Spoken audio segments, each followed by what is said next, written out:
Hello everyone, hope you are doing well. আজকে আমি যে বিষয়টা নিয়ে কথা বলবো সেটা হচ্ছে গিয়ে ইউএসের স্টুডেন্ট ভিসা পাওয়ার ক্ষেত্রে কয়েকটা বিষয় খুবই গুরুত্বপূর্ণ ভূমিকা রাখে। ওই বিষয়গুলো নিয়ে আমি কথা বলবো। সো প্রথমে যে বিষয়টা নিয়ে কথা বলবো সেটা হচ্ছে গিয়ে ইন্টেনশন অফ দ্য স্টাডি। আসলে আমরা যারা পড়াশোনা করার জন্য বাইরের দেশে পড়াশোনা করার জন্য যেতে চাই, তাদের আসলে ইন্টেনশনটা যদি তাদের কনসুলারকে বোঝানো যায় যে আমরা আসলে অথেন্টিক একটা স্টুডেন্ট, আমরা ওখানে গিয়ে পড়াশোনাই করব, পড়াশোনা বাদে অন্য কোনো কিছুই করব না, এই জিনিসটা যদি বোঝানো যায় কনসুলারকে, তাহলে কিন্তু আসলে ইউএসএ ভিসা পাওয়াটা অনেক সহজ হয়ে যায়। তারপরে আসলে যে জিনিসটা খুবই গুরুত্বপূর্ণ ভূমিকা রাখে সেটা হচ্ছে গিয়ে ফাইন্যান্সিয়াল সলভেন্সি। আপনারা যারা পড়াশোনা করতে ইউএসএতে যেতে যাচ্ছেন, তাদের প্যারেন্টস হয়তো বা স্পন্সর করতেছে অথবা নিজে সেলফ ফান্ড স্পন্সর হচ্ছেন, তো তারা কতটা সলভেন্ট এই জিনিসটা কিন্তু খুবই গুরুত্বপূর্ণ একটা ভূমিকা রাখে।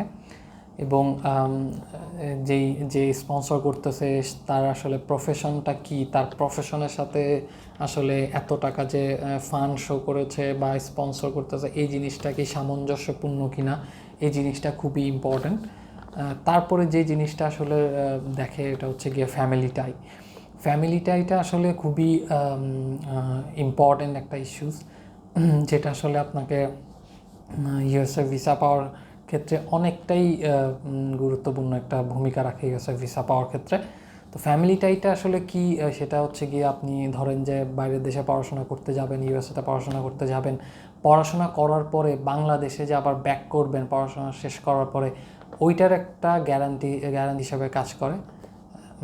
সো এটা আসলে বেসিক্যালি আপনি যে বাংলাদেশে ব্যাক করবেন পড়াশোনা শেষ করার পরে, এটার একটা প্রতিশ্রুতি বা কি বলে, এটাই আসলে বোঝায়। বিকজ আপনি পড়াশোনা করার পরে নাও আসতে পারেন, ইউএসের যে এনভায়রনমেন্ট, ইউএসের যে লাইফস্টাইল, ওটা দেখে আপনি হয়তো ওখানে থেকেও যেতে পারেন। বাট যখন আপনি হয়তো বাংলাদেশে একটা স্ট্রং ফ্যামিলি টাই শো করবেন, যে দেখা গিয়েছে আপনি দেখাতে পারেন আপনার একটা হিউজ অ্যামাউন্ট অফ ল্যান্ড আছে, বা আপনার বাংলাদেশে একটা জব আছে, যে জবটা আসলে খুবই ভালো একটা জব এবং একটা ভালো পজিশনে আছেন আপনি, যে পজিশনটা আসলে আপনার আপনার ডেভেলপ করার জন্য আপনি পড়াশোনা করতে ইউএসএতে যাচ্ছেন, এবং পড়াশোনা করে আসার পরে এবং ওই পজিশনে আরও ভালো করতে পারবেন। এই জিনিসগুলো যদি বোঝানো যায়, বা আপনার বাবা দাদাদের অনেক সয় সম্পত্তি আছে, এই জিনিসগুলো যদি আপনি কনসুলারকে বুঝিয়ে বলতে পারেন বা বুঝাইতে পারেন, তাহলে ইউএসএর ভিসা পাওয়াটা অনেক ক্ষেত্রে সহজ হয়ে যায়। সো এই তিনটা বিষয় আসলে খুবই গুরুত্বপূর্ণ ভূমিকা রাখে ইউএসএ ভিসা পাওয়ার ক্ষেত্রে, আমি মনে করি।